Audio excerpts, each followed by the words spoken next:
Hey, how's it going everyone? Welcome back to the channel, and today, as I promised, we're going to be talking about the new Paul Thomas Anderson movie, One Battle After Another.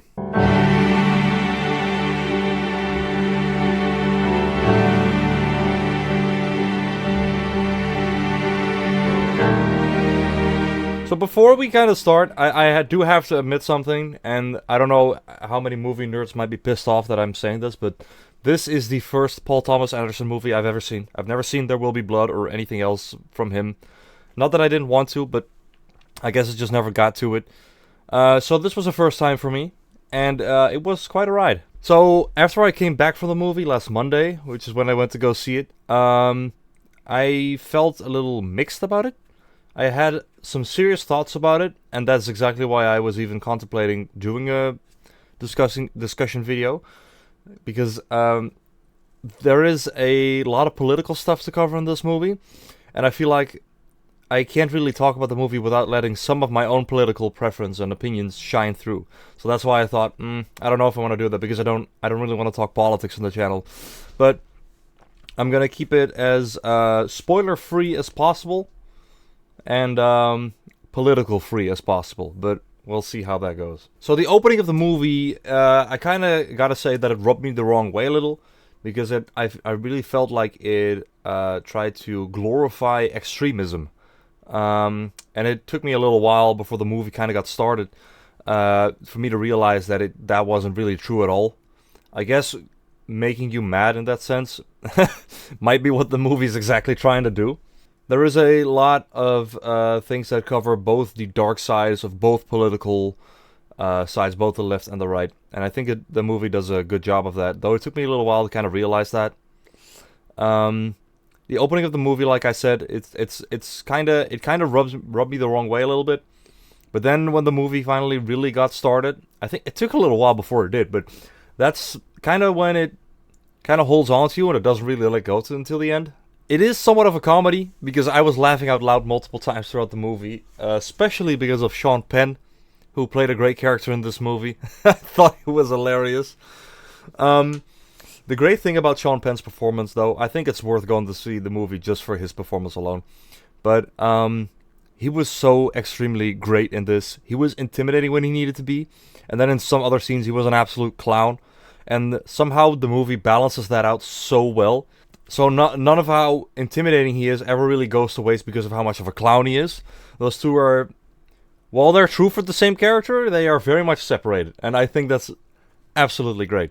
I think that might very well be a supporting actor nomination for Sean Penn in this, if not a win. So, because he was that good. It was it was amazing. Some other big actors in the movie are like Leonardo DiCaprio, who played a fine character. I didn't think he was necessarily a big standout, though he was the main character, but whatever. Benicio del Toro is also in this, but he's not in it all that much. Though the scenes he's in, it's pretty great. He's an extremely funny character as well. There is this whole sequence throughout the movie where Sean Penn is looking for Leonardo DiCaprio's daughter. And this whole scene from beginning to end is pretty phenomenal. It is kind of this sequence where there are three like intertwining stories that get very close to one another at certain points, which is very cool.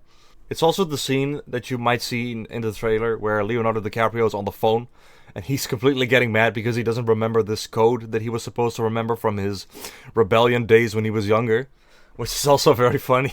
But like I said, there is a very big political emphasis on this movie. Like I said, both the left and the right.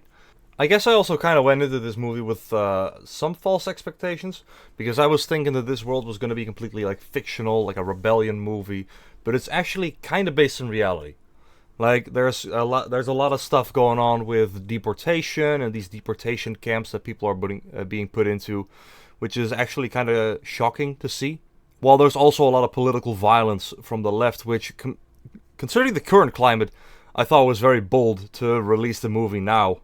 I guess I couldn't know, of course, that this stuff was going to happen, but I guess in terms of timing, it was just very interesting to see these things. And while I did enjoy the movie, I think it was great fun. I'm just not really, I guess I can't really ever board the hype train that's going on the internet. I mean, this movie had like a 95 score on Metacritic, and I don't know, I thought it was good, but it's just not that good. That's not to say that you shouldn't go out to see this movie, though. It's great fun. It's quite long. It's like 2 hours and 40 minutes.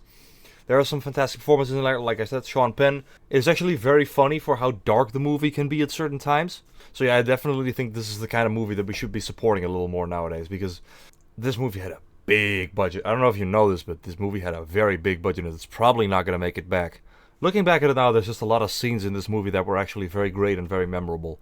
Which I guess I wasn't expecting when I walked out of the theater. So there was, for instance, the scene, like I said, with Leonardo DiCaprio and his daughter and Sean Penn. They were kind of intertwining. There was this really great scene between Sean Penn and Chase Infinity, who plays Leonardo DiCaprio's daughter Willa. That scene was one of my favorites. Then there is a car chase scene more towards the end of the movie, which I also thought was very great. It's just like I said, it takes a while to get going, but once it does, it's actually great fun. The only thing that I kind of disliked about it was the ending of the movie, and that was because of the implications. Because it kind of felt like it was trying to justify the stuff that you saw in the beginning of the movie, like I said, the extremism. And that kind of rubbed me the wrong way, but I don't know. I'm probably looking way too much into this. There's a lot of extremism in the early part of the movie that was kind of rubbing me the wrong way. But looking back at it now, it's like they weren't exactly trying to portray these people as great people either. Considering that the character played by Tiana Taylor, she left her kid, and she snitched on everybody, and she wasn't exactly a good person. And then Leonardo DiCaprio's character became this drug and alcohol addict, and he's kind of a bum. So, like I said, it's not exactly trying to portray these people as great either. Neither does it try to portray Sean Penn or any of the right-wing people as good people, by the way. But I'm going to leave that for when you see the movie yourself, because trust me, it's very much worth it. So that's my thoughts on One Battle After Another. Like I said, it's very much worth it to go out and see this in theaters. Please, please do, because these kind of movies, they kind of need our support. This year hasn't been great for a lot of movies. So without further ado, if you want to talk about the movie, be sure to do so in the comments below. I'm more than happy to start a discussion about this movie. And I will see you guys in the next one. Bye bye!